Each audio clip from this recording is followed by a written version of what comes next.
Salut à tous et bienvenue sur 01net TV. Ça y est, on l'attendait, il est enfin là. Le Galaxy S5 fait son show aujourd'hui même sur 01net TV. Et nous en parlions hier dans 01 Live Hebdo avec, devant vos yeux ébahis, le déballage du Galaxy S5 et puis surtout, le Galaxy S5 face à ses concurrents. Le HTC M8, le Xperia Z2, que vaut le Galaxy S5 face à ses poids lourds? La réponse avec Stéphanie Molinier.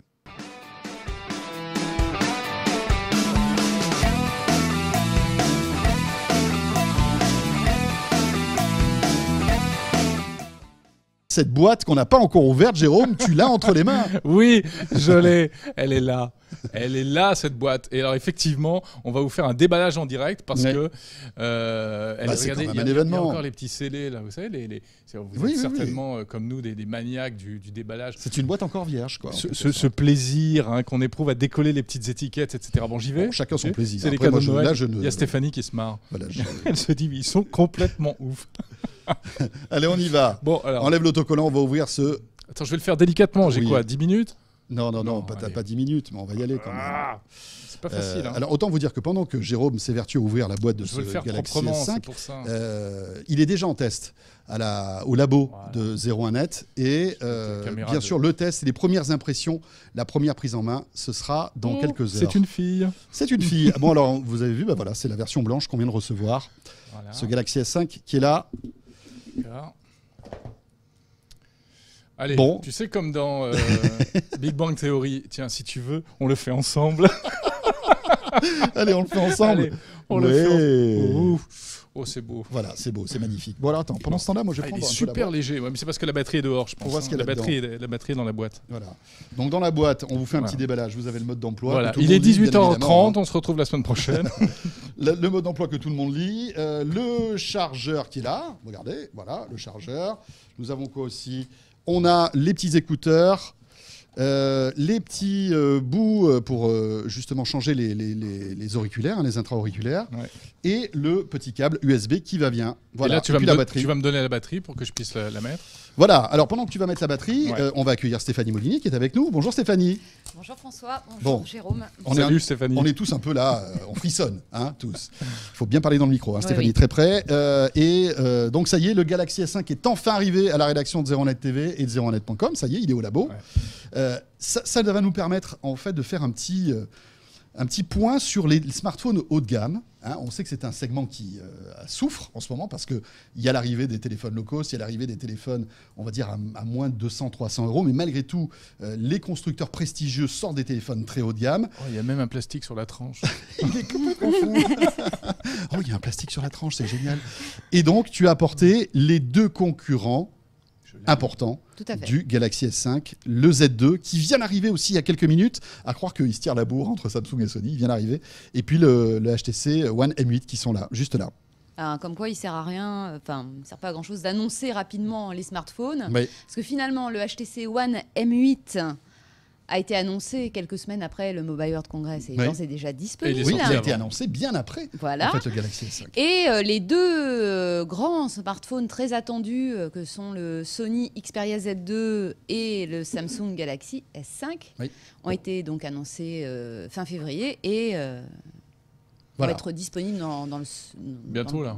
Voilà, le S5, logiquement, demain, il va y avoir des approvisionnements la semaine prochaine, et pareil pour le Z2. Alors, j'ai eu, moi, au téléphone, des porte-paroles de Samsung qui m'ont dit qu'il n'y aura pas de problème de stock de Galaxy S5. Ils sont déjà arrivés dans les magasins et vous pourrez les retrouver demain. D'ailleurs, il y a un Samsung Store à Paris qui, demain, ouvre à 8 h, justement, pour les fous furieux du Galaxy S5 pour pouvoir l'acheter en avant-première. Et faut-il le dire, ils offrent, je crois, une Gear Fit. Oui, voilà, je crois pour les premiers. Aux 200 premiers. Voilà, aux 200 premiers. Il fallait pas le dire, ça y est, une émeute demain. Ça va être chaud demain. Donc tu as le Galaxy S5 entre les mains. Je vais pas le configurer là parce qu'on va y passer la soirée. Un peu de temps. Là, le Z2 et...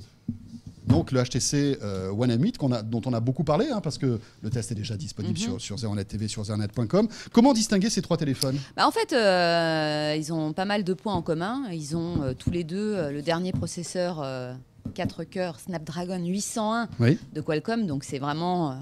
c'est quelque chose de très très puissant. On sent qu'on est dans du très haut de gamme. Là, avec une petite différence parce que celui du S5 tourne à 2,5 GHz. Alors que les deux autres sont restés à 2,3.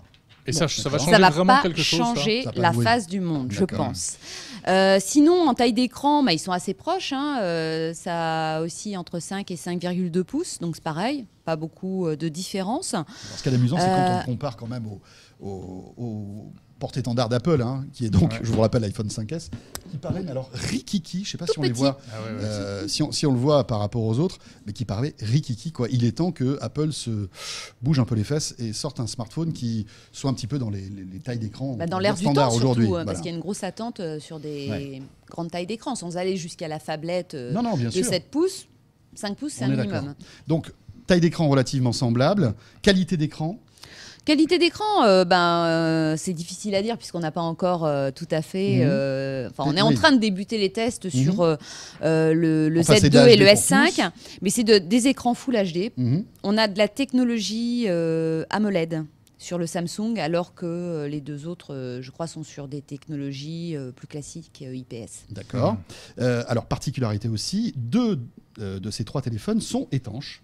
Oui, le Galaxy S5 et le Xperia Z2. Voilà, c'est une grosse tendance. Ce sont des téléphones que vous pouvez manipuler sous l'eau, vous pouvez les faire tomber dans la piscine, ils résistent aussi à la poussière, alors que le HTC One N8 n'a pas cette particularité. Non, côté appareil photo aussi, on ne peut pas côté appareil donner photo, de verdict encore parce que vous n'avez pas fait les tests. Voilà, mais on a des choses très différentes puisqu'on a un capteur qui est légèrement supérieur à 20 mégapixels pour le Sony, un capteur de 16 mégapixels sur le Samsung.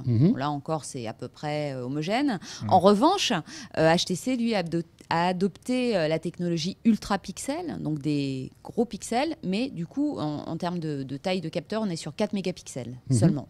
Voilà, alors on nous dit, par exemple... On a un petit peu oublié le Lumia. J'ai vu passer un tweet. Un certain Xavier qui nous dit, n'oubliez pas le Lumia 930. Xavier, on n'oublie pas le Lumia 930 qui est un très beau téléphone. Voilà. Qu'on a dévoilé, la semaine dernière, Voilà, mais qu'on n'a pas ce soir. On en reparler.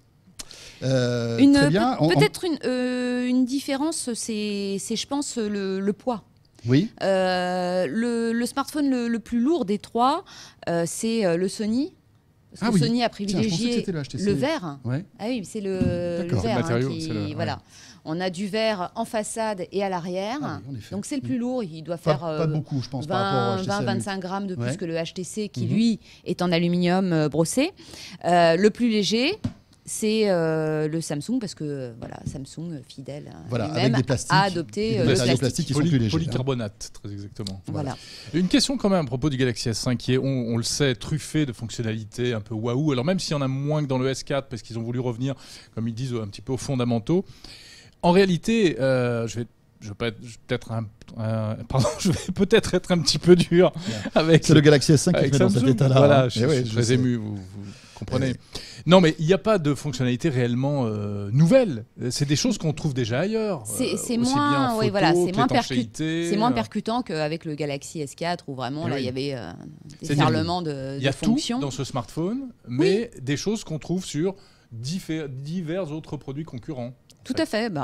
On arrive à un moment où finalement, on a un peu fait le tour. Voilà. Ouais. Sauf peut-être l'histoire du double boost qui permet de télécharger plus vite en cumulant la 4G et le Wi-Fi. Ça, je crois que ça n'existe pas ailleurs. Non, c'est une des nouveautés. Après, est-ce qu'on va l'utiliser Et le cardio-fréquence-mètre sur le Galaxy S5. Tu as raison. C'est le seul téléphone à avoir ça, en tout cas un capteur dédié à ça. Mais même si d'autres téléphones le font. Sauf qu'avec l'appareil photo et le flash, tu fais ça très bien sur l'iPhone avec une appli. Mais alors, on peut imaginer que s'ils ont développé un capteur exprès, c'est que ça sera plus, en tout cas, de meilleure qualité. Écoute, on va voir. On va tester ça. Apparemment, le résultat n'est pas vraiment différent. Donc c'est pas très bon. On va voir.